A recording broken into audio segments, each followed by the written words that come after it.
Today, we're not making just one, but two Death Eater wands. Both for about $4 to $5 a piece. Interested? Here we go. As builds go, this is rather simple. We're going to use some valve caps for the top of the wand. I'll post below where I got them. This is just standard epoxy. I got it at a big box store. Some black paint, some green paint. I might switch out the green paint on that. And then a dowel. This is a 5/16 inch dowel. 1/16 over a 1/4 inch. So we'll see how it works. It's a little thicker. First thing we got to do is cut this 36 inch dowel down to two 13 inch dowels. Typical wand can range anywhere from 11 to 15 inches, so we're going to go around 13 inches on this one. As far as tools, you'll need brushes for the paint, gloves for the epoxy, mixing area, a little knife to cut the epoxy off with. You'll probably use this. And the first thing you'll notice is that this 5/16 inch is just not fitting. I've taken and borrowed one of my kids' pencil sharpeners and just a couple little turns, glue that in place. But that will be the end. And then the handle is typically about 4 inches long on most wands from what I'm noticing. So I've got both the skeleton heads on, and that's a 4-inch mark mirrored here. And that's about right with a little bit long. And now I'm going to kind of carve this down a little bit and taper it just a tad, and then we'll start working on using the putty.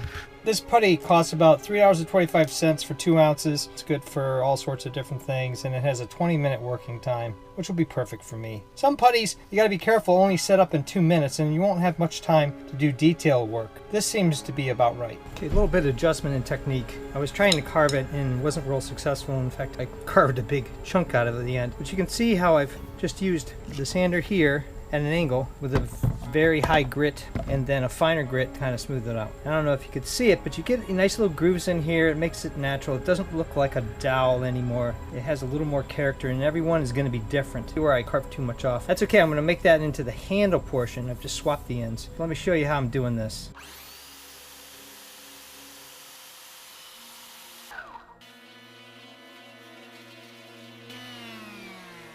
And now we'll just give it a nice general taper. With the little notches and character, that's really going to come out when you paint it. Couple comments on this epoxy. It dries hard, fast, and it is hard as a rock. You can tell when it's about ready to cure because it starts getting warm in your hands. I used gloves, and I'm glad I did. So here's the project with the snake head at the bottom. I was able to achieve pretty much what I want, and now I can sand it down. I'm using emery boards. Small sanding really works well. And you can see where I've sanded out and the holes for the eyes. So it's set up quickly. Really didn't give me 15-20 minutes, more like 4 or 5 minutes before I started turning around. Yeah, I was worried about the thickness, and it ended up not working very well. So even though it was cheaper, I'm not too sure about it. That's a really rigid, tough handle. There's no doubt about it. And I can sand it and drill it like here. So there is advantages, but just to get it down into the basic format, you don't have a lot of time to work with. Use this spray paint, and here's the end result. You got the little snake head at the bottom, and then this is where the head goes on. I think make green eyes here and green eyes here with some paint. First thing I'm going to do is unwrap all of this and paint it black. I'm going to just use a standard acrylic. For the green eyes, I'm going to use this metallic green. You can see where I got a little aggressive on trying to see if the paint was still dry. Now I'm going to try to get a little blob and paint the inside of this eye. I was thinking about using a bead initially, but I think the paint's going to do it. And in there. And I'm going to do the same thing to the skull up top.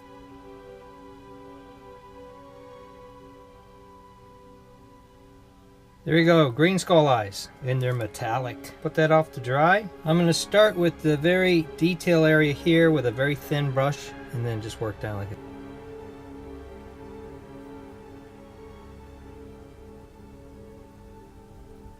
This may take a couple coats.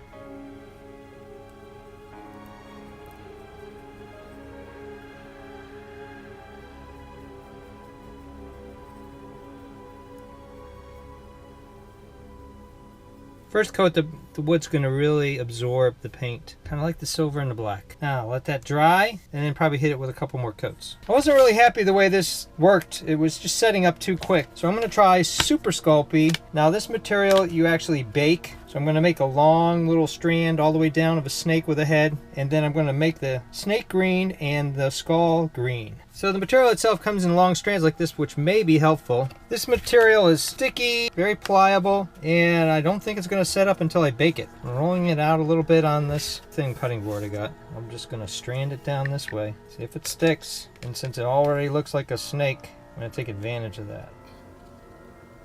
maybe flatten it out a little bit. Using these simple tools, this one is just some brad nails that I've put into a dowel because I didn't want to buy a $15 set of these, so I just drilled a hole in a dowel, put a couple different size brad nails in there. I was able to get the snake head wrapped around the wand shaft, and then I'm going to bake it up and see how it does. As the directions stated, I put it in an oven for 275 for about 10 minutes. I didn't overcook it. I was pretty cautious about that, so we'll let it dry out. But I think we got it to the stage where at least we can modify it if necessary. It's firmer and tighter than it was before I put it in the oven. All right, it's been about 15 minutes since I took it out of the oven. It's very hard. Supposedly you can drill it. It's the next day. I let this dry overnight, and I used this Krylon gloss black. I'm really happy with this. I guess you could leave the wand like this and it would work, and just put the skull on the end.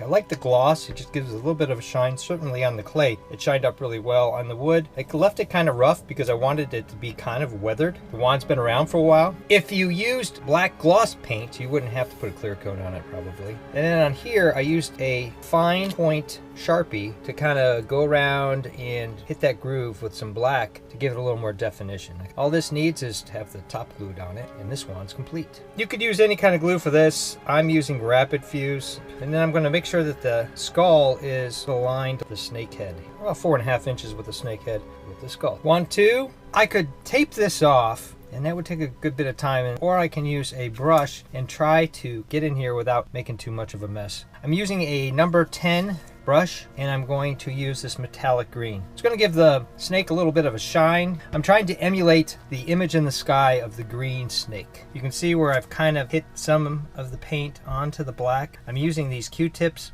to pull that off. You could use a damp paper towel. Got to be very careful. So it's going to be hard to film this. So I'm going to shut the camera off, and then I'll show you a little bit of progress. And then at the end, I'll show you the final product. How I'm doing this is I'm touching it up here on the ends, and then I'm switching hands. I know it sounds crazy. I'm ambidextrous, so that kind of helps me. And then I do the other side ever so carefully. And then I fill in the middle, and that seems to be working. I'm starting from the top, going down, and I'm rotating the wand as I go. I'm using this as a brace just to kind of hold the wand steady. Don't drink a lot of coffee before you do something like this. It doesn't take much coffee for me to get a little bit of a shaky hand. And I didn't realize that until I started painting. Here's the snake all painted, and there is going to be a couple places I need to touch up. While the snake's drying, I'm just going to take this marker and go over the plastic chrome to match the rest of the wand. Here are the 2 wands completed. After I marked up the skull, I just thought, hey, we're going to leave it black. And then this one, I like the green skulls at the end, matches the snake eyes. It's got a firm handle. Final assessment. This epoxy works, and it's cheap, but I'm not really completely happy with the results. The Super Sculpey that I just happened to pick up at the store, and you can get it 40%, 50% off at a Michael's or an AC Moore's, where I got this, for about $9, $10, and you really don't use much at all. You can make dozens of wands with this amount of material. That's about $1 a piece. Between 57 cents for the dowel, the heads were about $2.50 a piece, so that's $2.50. You can really get this kind of quality work, and I am not a professional, for around $4 to $5, including the paint. Thumbs up and comments always appreciated. Thanks for watching, and stay tuned for more wand builds coming soon.